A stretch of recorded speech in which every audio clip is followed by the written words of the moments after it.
ത്രിയേക ദൈവത്തിന് മഹത്വവും പരിശുദ്ധ കൃപാസന മാതാവിന് ഇന്ന് ആരാധനയും പുകഴ്ചയും ഉണ്ടായിരിക്കട്ടെ. എൻ്റെ പേര് ഷീബ എബ്രഹാം. ഞാൻ പത്തനംതിട്ട ജില്ലയിലെ cent Mary's Catholic church Thonniyamala എന്ന സ്ഥലത്ത് നിന്നാണ്, ഇടവാംഗമാണ്. ഇതെൻ്റെ husband Sam, official name Rajesh, മോള് അൽമിത, ഇളയ മകൾ അൽമിയ.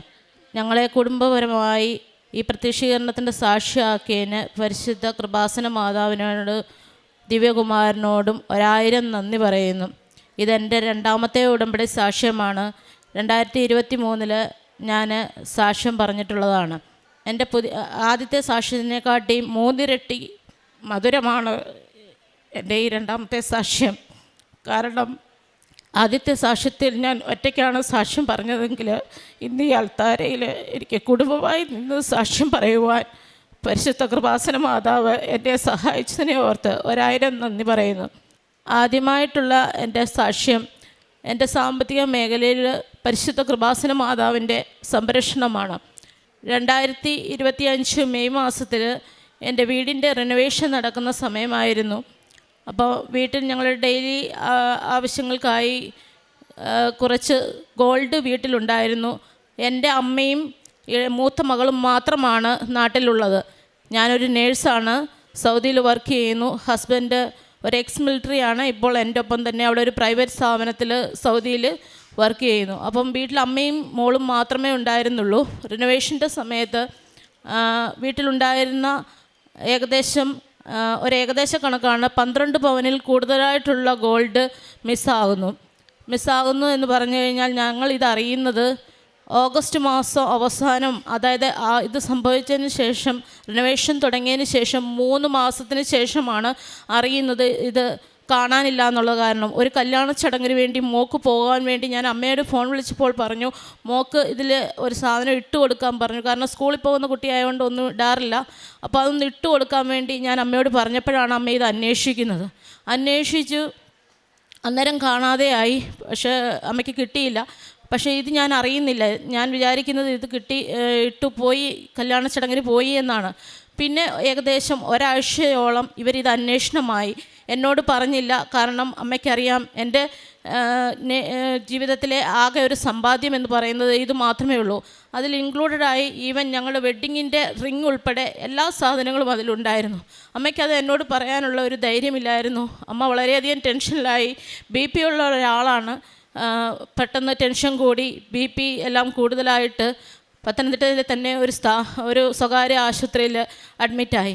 അമ്മ ഇത് അഡ്മിറ്റായതിന് ശേഷമാണ് BP കൂടുതലാണെന്ന് അറിഞ്ഞപ്പോഴാണ് എൻ്റെ സഹോദരി നാട്ടിലുണ്ട്, ഞാൻ അന്വേഷിക്കുന്നത് എന്താണെന്ന്.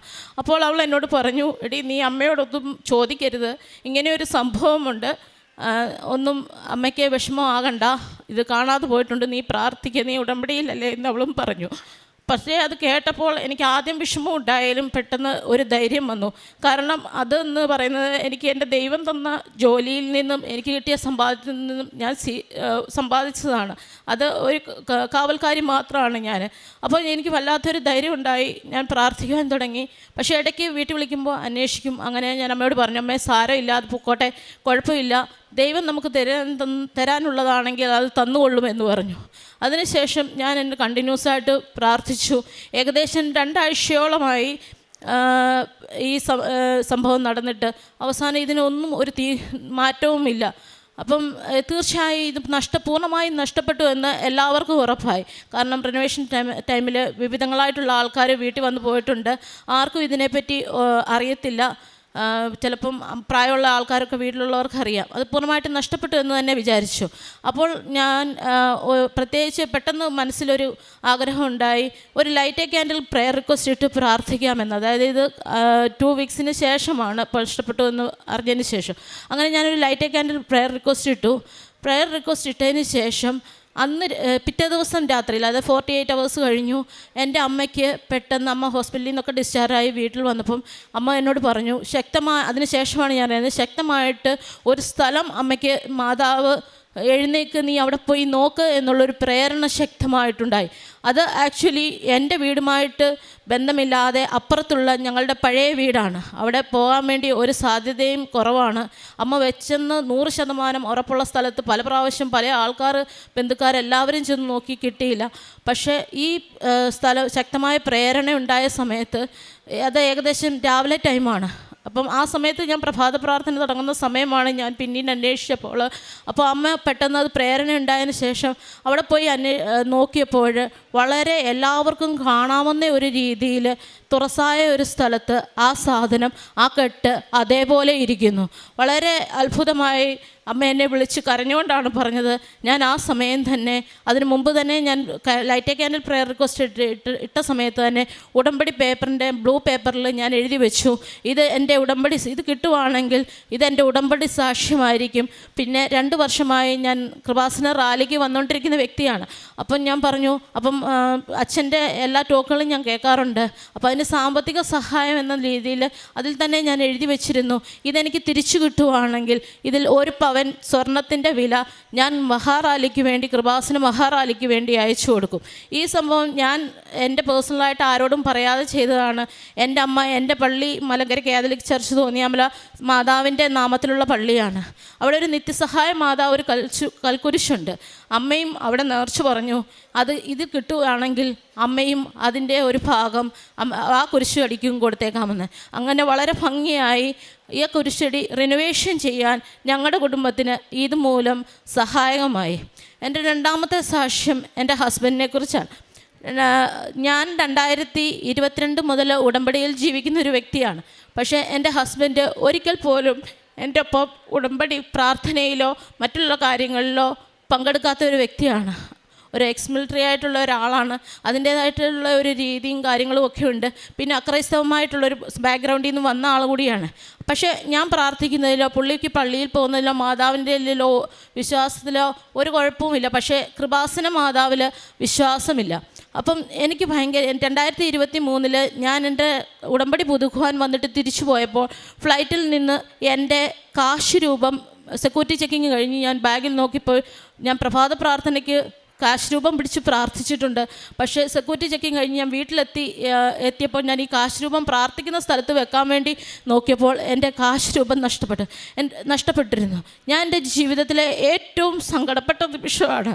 ഞാൻ അലറിക്കരയായി തുടങ്ങി. കാരണം ഈ ഉടമ്പടി കാശ് രൂപം നഷ്ടപ്പെട്ടാൽ മാതാവ് കൂടെയില്ല എന്ന് ജോസഫ് അച്ഛൻ്റെ പല ടോക്കുകളിലും നിൻ്റെ ഉടമ്പടി മുടങ്ങിപ്പോയത് കൊണ്ടാണ് എന്നുള്ളൊരു ശക്തമായ ഒരു ധാരണ എനിക്ക് വന്നതിന് ഫലമായിട്ട് എനിക്ക് ഭയങ്കര സങ്കടമായി.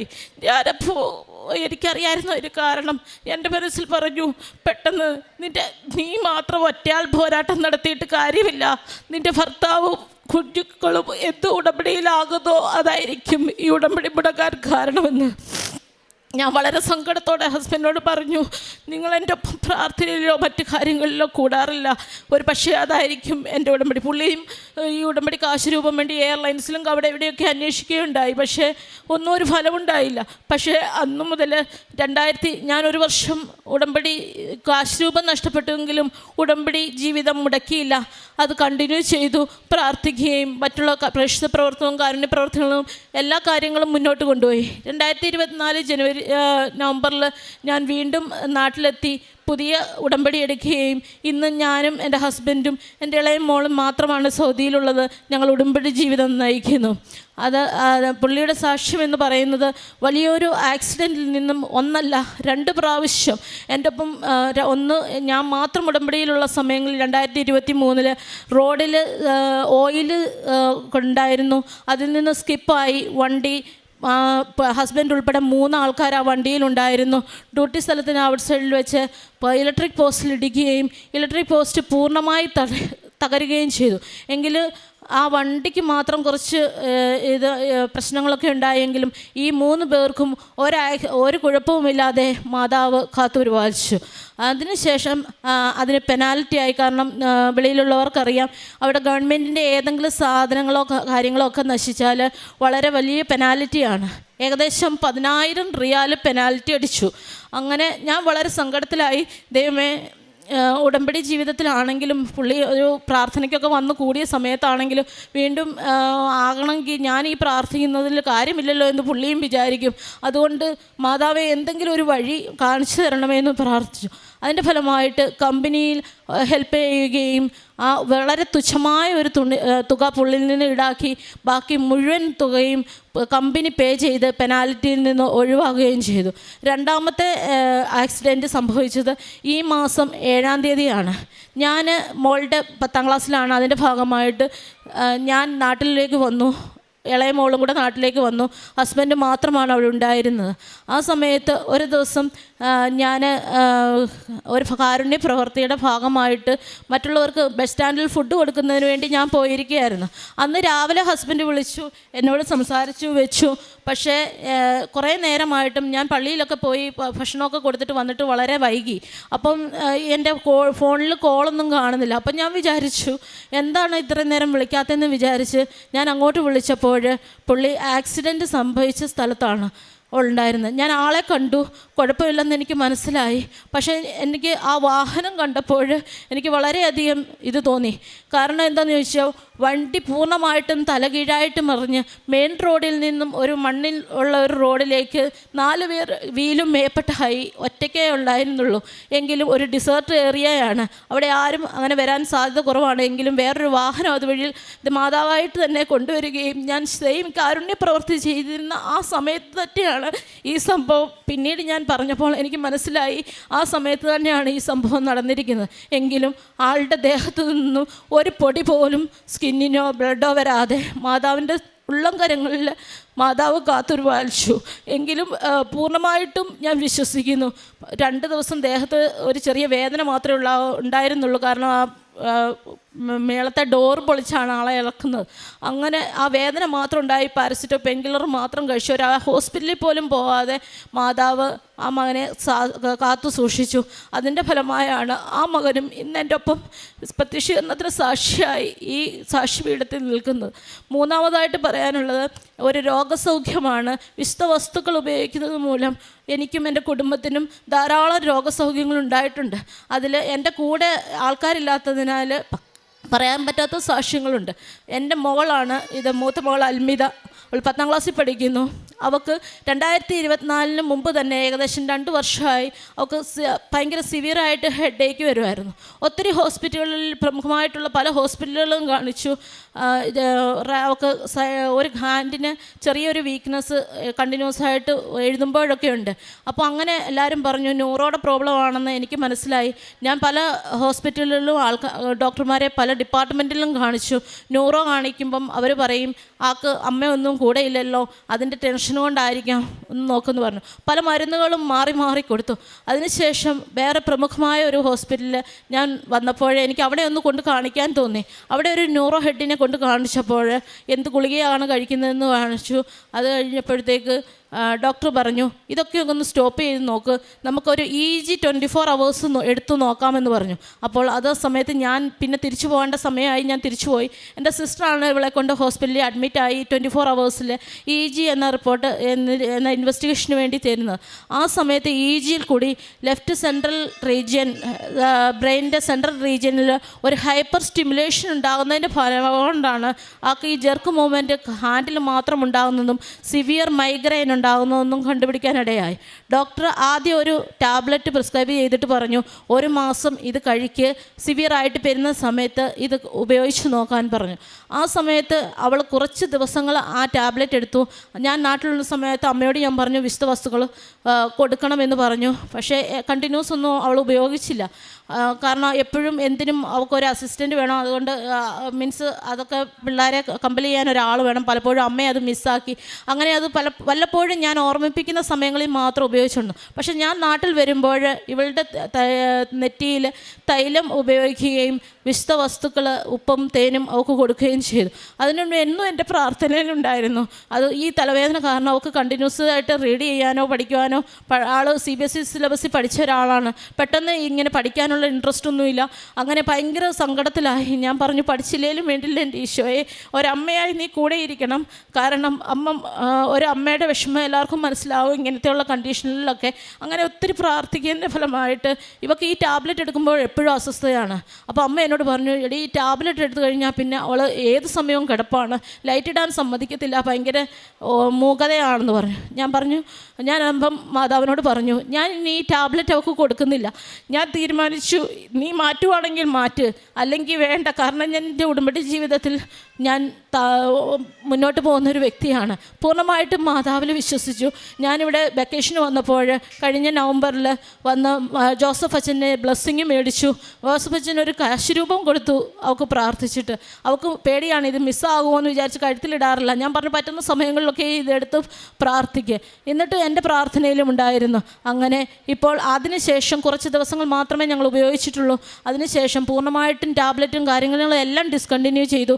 വിശുദ്ധ വസ്തുക്കൾ മാത്രം ഉപയോഗിച്ചുകൊണ്ട് ഇപ്പം വളരെ സിവിയറായിട്ടുള്ള പെയിന് ഒരു 85% മാറി. ഇപ്പം വല്ലപ്പോഴും വരുന്ന ഒരു സാധാരണ തലവേദനയായി 2-3 മാസങ്ങൾ കൂടുമ്പോൾ ഒരു ചെറിയ രീതിയിൽ.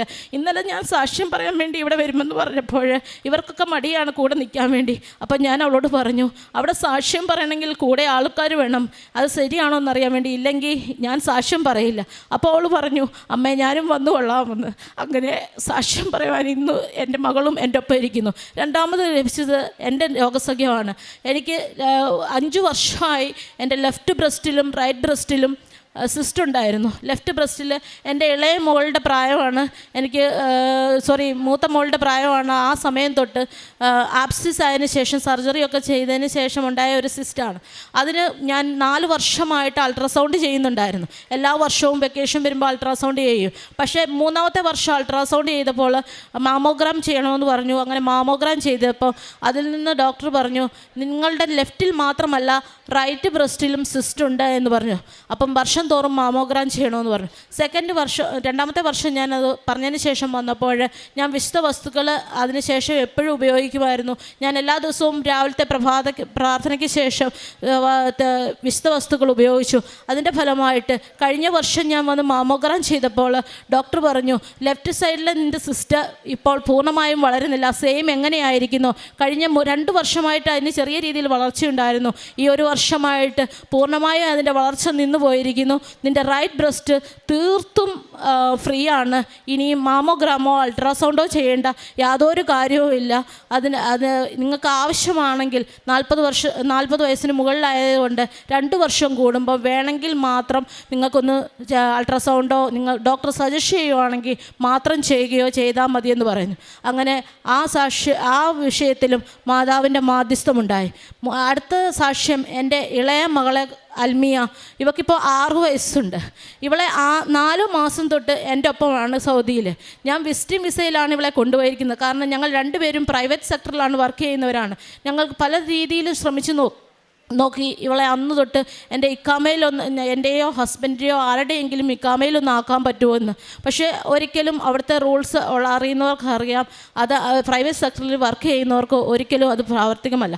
അങ്ങനെ ഇരിക്കുന്ന സമയങ്ങളിൽ എനിക്ക് ഈ ജനുവരി 2026 എൻ്റെ കോൺട്രാക്റ്റ് ഫിനിഷ് ആകുകയാണ്. അപ്പം ഞാൻ മാതാവിനോട് പറഞ്ഞു, ഇനി ഞാൻ ഈ കോൺട്രാക്റ്റ് റിന്യൂ ചെയ്യുകയില്ല. എൻ്റെ മൂത്ത മകളെ ഞാൻ എൻ്റെ 6ാം മാസത്തിൽ എൻ്റെ അമ്മയെ ഏൽപ്പിച്ചിട്ട് വന്ന ആളാണ്. അതിൻ്റേതായിട്ടുള്ള ബുദ്ധിമുട്ടുകൾ അവൾക്കുണ്ട്. ഇനി 2ാമത്തെ ആളെയും കൂടെ നിർത്തി ഞാൻ വരില്ല. അതിനി അന്നത്തെ സാമ്പത്തിക ശേഷി പ്രത്യാസം മൂലമാണ് ഞാൻ അന്നത് ചെയ്തത്. ഇപ്പോഴും ഞാനും ഹസ്ബൻഡുമായിട്ട് കുറച്ച് വർഷങ്ങളെ ആയിട്ടുള്ളൂ ആയിട്ട്. അപ്പം നിനക്കിഷ്ടം ഞാൻ നാട്ടിൽ പോകുന്നതാണെങ്കിൽ ഈ ഇളയ മോളെ കൊണ്ട് ഞാൻ നാട്ടിൽ പോകും. ജനുവരിയിൽ മാർച്ച് തൊട്ട് അവൾക്ക് നാട്ടിൽ പഠിക്കും. മൂത്ത മോളുടെ കൂടെ അവളും ജീവിക്കട്ടെ. ഇല്ല, നിനക്ക് ഇക്കാമ തരണമെന്നാണ് ആഗ്രഹമെങ്കിൽ എനിക്ക് ജനുവരിക്ക് മുമ്പ് എൻ്റെ കോൺട്രാക്റ്റ് റിന്യൂ ചെയ്യുന്നതിന് മുമ്പ് എനിക്ക് ഇക്കാമ തരണം. അങ്ങനെയാണെങ്കിൽ മാത്രം, കാരണം ജനുവരി 1 ഇവർക്ക് ലാസ്റ്റാണ് റിന്യൂവൽ തീരുവാണ് 1 ഇയറിലേക്കുള്ളത്. ഇപ്പോൾ അവിടെ 3 മാസം കൂടുമ്പോഴാണ് റിന്യൂവൽ വരേണ്ടത്. ഒരു തരത്തിലും മുന്നോട്ട് പോകുവാൻ വിസിറ്റിങ്ങിൽ പറ്റില്ല. അങ്ങനെ ഞങ്ങൾ ഒരു പ്രാവശ്യം ഡയറക്റ്റ് ഞാനും ഹസ്ബൻഡും എല്ലാം കൂടെ പോയി ശ്രമിച്ചു നോക്കിയതാണ് ദമാം എന്ന സ്ഥലത്ത്. പക്ഷേ അവിടുത്തെ ഓഫീസിൽ നിന്ന് ഞങ്ങൾക്ക് റിജക്ഷനാണ് ഉണ്ടായത്, പറ്റത്തില്ല എന്ന് പറഞ്ഞ് തിരിച്ചു വിട്ടു. പക്ഷേ ഡിസംബർ ആയപ്പോഴേക്കും എല്ലാത്തിന്മേലും അധികാരമുള്ള മാതാവ് സൗദി ലോയെ തന്നെ മാറ്റിമറിച്ചു. പ്രൈവറ്റ് സെക്ടറിൽ ഫാദറും മദറും ജോലി ചെയ്യുകയാണെങ്കിൽ അവർക്ക് അവരുടെ കുട്ടികളെ സ്വന്തമായിട്ട് ഇക്കാമ നമ്മൾ പേ ചെയ്യുവാണെങ്കിൽ നമുക്ക് കൂടെ കൂട്ടാം, അവർക്ക് ഇക്കാമ ലഭിക്കുമെന്നുള്ള ഒരു വാർത്ത കേട്ടു. ഞങ്ങൾ അപ്ലൈ ചെയ്തു. ഡിസംബർ ലാസ്റ്റ് തന്നെ എൻ്റെ കുഞ്ഞിന് ഇക്കാമ കിട്ടി. അതിൻ്റെ ഫലമായിട്ട് ജനുവരിയിൽ ഞാൻ കോൺട്രാക്റ്റ് റിന്യൂ ചെയ്യുകയും ചെയ്തു. ഇത്രയുമാണ് മാതാവ് ഈ 2024 ശേഷം എൻ്റെ പുതിയ ഉടമ്പടിക്ക് ശേഷം എനിക്ക് തന്ന അനുഗ്രഹങ്ങൾ. പിന്നെ എൻ്റെ പ്രേക്ഷിത പ്രവർത്തനവും കാരുണ്യ പ്രവർത്തികളും. പ്രേക്ഷിത പ്രവർത്തനത്തിൽ ഞാൻ വർഷം തോറും മാത്രം വരത്തുള്ളൂ. ഒരു പ്രാവശ്യം, ഈ വർഷം മാത്രമേ 2 പ്രാവശ്യം വന്നുള്ളൂ. അപ്പോൾ ഞാൻ കൂടുതൽ എൻ്റെ എത്ര മാസത്തെയാണോ മിസ്സിങ് പത്രം അതെല്ലാം മേടിച്ചുകൊണ്ട് ഞാൻ ഈവൻ ഗൾഫ് റീജിയനിൽ വരെയും ഞാൻ പത്രപ്രവർത്തനം നടത്തിയിട്ടുണ്ട്. നിങ്ങൾക്കറിയാം, സൗദി എന്ന് പറയുന്നത് ഒരു ക്രിസ്തീയ വിശ്വാസത്തിന് ഇപ്പോൾ കുറച്ചൊക്കെ മാറി വരുന്നു, അങ്ങനെ എതിരെയുള്ളൊരു കൺട്രിയാണ്. അവിടെ ഷോപ്പിംഗ് മാളുകളിലും പേഴ്സണലായിട്ട് ആൾക്കാരോട് നേരിട്ട് സംസാരിച്ച് കൃപാസനത്തെപ്പറ്റി അറിയിക്കുകയും മലയാളികളായിട്ടുള്ള ആൾക്കാർക്ക് കൊണ്ടുപോയി പത്രം കൊടുക്കുകയും ചെയ്തിട്ടുണ്ട്. പലപ്പോഴും പലരും എന്നെ അതിൽ നിന്ന് തടഞ്ഞിട്ടുണ്ട്. ഈവൻ ഒരു പ്രാവശ്യം സെക്യൂരിറ്റി മാളിൽ നിന്ന് തന്നെ സെക്യൂരിറ്റി തന്നെ എന്നോട് പറഞ്ഞു, എന്താണ് കയ്യിലിരിക്കുന്നത്, കാരണം അവർ ആ പേപ്പർ കണ്ടു. അവർക്ക് മനസ്സിലായിട്ട് എന്നോട് വന്ന് ചോദിച്ചു. ഞാൻ പതുക്കെ പറഞ്ഞു, ഇല്ല, ഇതെൻ്റെ ഒരു സുഹൃത്തിന് കൊടുക്കാൻ വന്നതാണെന്ന് പറഞ്ഞ് ഞാൻ ഇറങ്ങുകയും എന്നിട്ടും ഞാൻ പുറത്തു പോയി ആ പത്രം മുഴുവൻ കംപ്ലീറ്റ് ചെയ്തതിന് ശേഷമാണ് ഞാൻ എൻ്റെ വീട്ടിലേക്ക് തിരിച്ചു പോകുന്നത്. ഈ നിൽക്കുന്ന എൻ്റെ ഹസ്ബൻഡ് പോലും പലപ്പോഴും നീ ഇങ്ങനെയൊന്നും ചെയ്യരുത്, എന്തെങ്കിലും പ്രശ്നമാകുമെന്ന് പറഞ്ഞ് എന്നെ തടസ്സപ്പെടുത്തിയിട്ടുണ്ട്. അത് മറ്റൊന്നും കൊണ്ടല്ല, അതുകൊണ്ടാണ്. അതേപോലെ തന്നെ പലരും അവിടെ പത്രങ്ങൾ മറ്റുള്ള ആൾക്കാരിൽ നിന്നും വരുത്തിയിട്ട് കൊടുക്കാതിരിക്കും. അപ്പോൾ ഞാൻ പറയും, ആ പത്രം എൻ്റെ തന്നേരം ഞാൻ കൊണ്ടു കൊടുത്തോളാം, ആ അനുഗ്രഹം നിങ്ങൾക്ക് നഷ്ടമാകുന്ന അനുഗ്രഹം നിങ്ങൾ മേടിച്ചോ എന്ന് പറഞ്ഞ് അവർ പത്രം തന്നിട്ടുണ്ട്. അത് ഞാൻ മറ്റുള്ളവർക്ക് വിതരണം ചെയ്തിട്ടുണ്ട്. ഞാൻ പലപ്പോഴും കൃപാസന മാതാവിനെ പറ്റി എൻ്റെ അറിവിൽ ആരൊക്കെയുണ്ടോ അവരോടൊക്കെയും പറയാറുണ്ട്. പലരും ഇവിടെ വന്ന് ഉടമ്പടി ചെയ്യുകയും സാക്ഷ്യം പറയുകയും ചെയ്തിട്ടുണ്ട്. അപ്പോൾ ഞാൻ മധ്യസ്ഥ പ്രാർത്ഥന ചെയ്ത ഒത്തിരി ആൾക്കാർക്ക് അതിൻ്റെ രോഗസൗഖ്യമായും പല വിസ പ്രോസസ്സിംഗ് ആയിട്ടും ഒക്കെ സംഭവിച്ചിട്ടുണ്ട്. പക്ഷേ ആൾക്കാർ കൂടെ ഇല്ലാത്തതിനാൽ എനിക്കത് പറയാൻ സാധിക്കുകയില്ല. പിന്നീട് എല്ലാ മാസവും ഞങ്ങളുടെ സാലറിയിൽ നിന്ന് ഒരു തുക മാറ്റിയെടുക്കുകയും കാരുണ്യ പ്രവർത്തികൾക്ക്, അത് അർഹതപ്പെട്ടവർക്ക് ആഹാരത്തിൻ്റെ രൂപത്തിലും മെഡിസിൻ്റെ രൂപത്തിലും ചികിത്സാ സഹായവുമായും വീട് വെക്കാൻ പറ്റാത്തവർക്ക് അങ്ങനെ ഏതാണോ അവരുടെ സാഹചര്യം അതനുസരിച്ച് ഞങ്ങൾ കാരുണ്യ പ്രവർത്തികൾ ചെയ്യാറുണ്ട്. പിന്നെ ആത്മീയ ജീവിതത്തിൽ അതേപോലെ തന്നെ ഡെയിലി ബ്ലെസ്സിങ് ഞങ്ങൾ സോഷ്യൽ മീഡിയ എല്ലാ ദിവസവും കേൾക്കാറുണ്ട്. അച്ഛൻ്റെ അതേപോലെ തന്നെ അതുമായിട്ടുള്ള റിലേറ്റഡ് ആയിട്ടുള്ള സാക്ഷ്യങ്ങൾ എന്ന് സ്റ്റാറ്റസായിട്ട് ഇടുകയും അതിന് നമുക്ക് തോന്നും ഇന്ന ആൾക്ക് ഇത് ആവശ്യമുണ്ട്, ഈ സാക്ഷ്യം ആവശ്യമുണ്ട്, മക്കളില്ലാത്തവർക്ക് വേണ്ടി, ജോലിയില്ലാത്തവർക്ക് വേണ്ടി, അങ്ങനെ അവരുടെ ആവശ്യമനുസരിച്ച് ആ സാക്ഷ്യങ്ങൾ അയച്ചു കൊടുക്കുകയും അല്ലാതെ ഞാൻ കേൾക്കുന്ന എല്ലാ സാക്ഷ്യങ്ങളും ഷെയർ ചെയ്യുകയും ചെയ്യാറുണ്ട്. അതേപോലെ തന്നെ ഫേസ്ബുക്കിൽ കൂടിയും അതൊക്കെയും ഇവിടെ കൃപാസനത്തിലെ പോസ്റ്റുകളും കാര്യങ്ങളും ഒക്കെയും ഷെയർ ചെയ്യാറുണ്ട്. അതിനുശേഷം ഞങ്ങളുടെ ആത്മീയ ജീവിതത്തിൽ വന്ന മാറ്റം എന്ന് പറയുന്നത് വളരെ വലുതാണ്. കാരണം ആദ്യം ഞാൻ പറഞ്ഞുവല്ലോ, ഉടമ്പടിയിൽ ഞാൻ മാത്രമാണ് വന്നത്, പ്രാർത്ഥനയ്ക്കൊന്നും ഹസ്ബൻഡ് കൂടുകയില്ല. പക്ഷേ 2024 ഇതൊട്ട് രാവിലെ പ്രഭാതത്തിൽ പലപ്പോഴും എന്നെ വിളിച്ചുണർത്തുന്നത് എൻ്റെ ഹസ്ബൻഡാണ്. അതേപോലെ തന്നെ പ്രാർത്ഥനയിലും കാര്യങ്ങളിലും എന്നോടൊപ്പം വയ്ക്കുകയും കാരുണ്യ പ്രവർത്തികൾക്ക് എനിക്ക് പറ്റാത്ത പല കാര്യങ്ങളും മറ്റുള്ളവരോട് പറയണമെന്ന്, ഇവിടെ സാക്ഷീകരിക്കണമെന്ന് പറഞ്ഞതുകൊണ്ട് മാത്രമാണ് പറയുന്നത്. ഒരു ജപ്തി പരമായിട്ട് വീട് നഷ്ടപ്പെടാൻ പോയെന്ന നമ്മുടെ റിലേഷനിലുള്ള ഒരാൾ തന്നെയാണ്. പക്ഷേ ഒരു തരത്തിലും ആ ഒരു വലിയ എമൗണ്ട് കൊടുത്ത് എനിക്ക് സഹായിക്കാൻ പറ്റുന്ന ഒരു സാഹചര്യമായിരുന്നില്ല. എങ്കിലും അതിന് ഹസ്ബൻഡിൻ്റെ പെർമിഷൻ കൂടി എനിക്ക് സഹായിക്കാൻ പറ്റുകയും ആ ജപ്തിയിൽ നിന്ന് ആ ഭവനം രക്ഷപ്പെടുകയും ചെയ്തു. അതേപോലെ തന്നെ പല രീതിയിലും പല ആൾക്കാർക്കും അനാഥാലയങ്ങളിലും മറ്റു പല ആൾക്കാർക്കും സഹായിക്കുവാൻ എനിക്ക് സാധിച്ചിട്ടുണ്ട്. എൻ്റെ ആത്മീയ ജീവിതത്തിൽ ഞങ്ങളുടെ മാറ്റമെന്ന് ഞാൻ പറഞ്ഞാൽ, ഞാനൊരു മലങ്കര കാതലിക് വിശ്വാസിയാണ്. പക്ഷേ എൻ്റെ ജീവിതത്തിൽ ഞാൻ എന്നാണോ ഇവിടെ ഉടമ്പടിയിൽ തുടങ്ങിയത്. അന്നു മുതലാണ് ഞാൻ എൻ്റെ ഡെയിലി ജപമാല ചൊല്ലുവാൻ തുടങ്ങിയത്. അതുകൊണ്ട് അതെനിക്ക് മറ്റുള്ളവരോട് പറയുന്നതിന് യാതൊരു മടിയില്ല. ആരെന്തും വിചാരിച്ചു കൊള്ളട്ടെ. എന്തോ ക്രിസ്ത്യാനിയാണെങ്കിലും ഒരാളുടെ ആത്മീയ ജീവിതത്തിൽ ഏത് സ്ഥലമാണോ ആ ആൾക്ക് ഉന്നതിയിലേക്ക് നയിക്കുന്നത്, ആ ആളിൽ ദൈവിക സാന്നിധ്യമുണ്ട് എന്നതിൽ എനിക്ക് തർക്കമൊന്നുമില്ല. അതുകൊണ്ട് മറ്റുള്ളവരുടെ മുമ്പിൽ സാക്ഷ്യപ്പെടുത്തുവാൻ ഞാൻ അത് ആഗ്രഹിക്കുന്നു. എന്നും ഡെയിലി അരമണിക്കൂറെങ്കിലും 1-2 ദിവസങ്ങളിൽ മാത്രം അത് പൂർണ്ണമായിട്ടും മിസ്സായിട്ടില്ല. കുറച്ച് സമയ ചുരുക്കം ഉണ്ടായിട്ടുണ്ട്. ദൈവവചനം വായിക്കുന്നതിന് എനിക്ക് സാധിച്ചിട്ടുണ്ട്.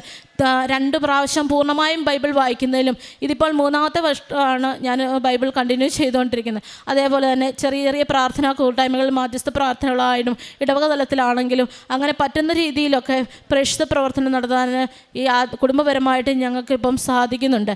അതേപോലെ തന്നെ ഞങ്ങളുടെ പ്രാർത്ഥനാ ജീവിതം വളരെയധികം മെച്ചപ്പെട്ടു. എനിക്ക് പൂർണ്ണമായിട്ടും പറയാൻ സാധിക്കും, ലൗകിക ജീവിതത്തിൽ നിന്ന് ആത്മീയ ജീവിതത്തിലേക്ക്, എൻ്റെ ആത്മീയ ജീവിതത്തിലേക്കുള്ള ഒരു വലിയ ചൂണ്ടുപലകയായിരുന്നു ഈ കൃപാസനവും ഇവിടുത്തെ ഉടമ്പടിയും. കാരണം അതിപ്പോൾ ഗ്രാഫ് പൂർണ്ണമായി എന്ന് ഞാൻ ഒരിക്കലും വിശ്വസിക്കുന്നില്ല.